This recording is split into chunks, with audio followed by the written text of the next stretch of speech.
Oh.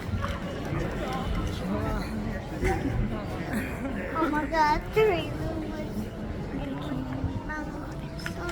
It's $50.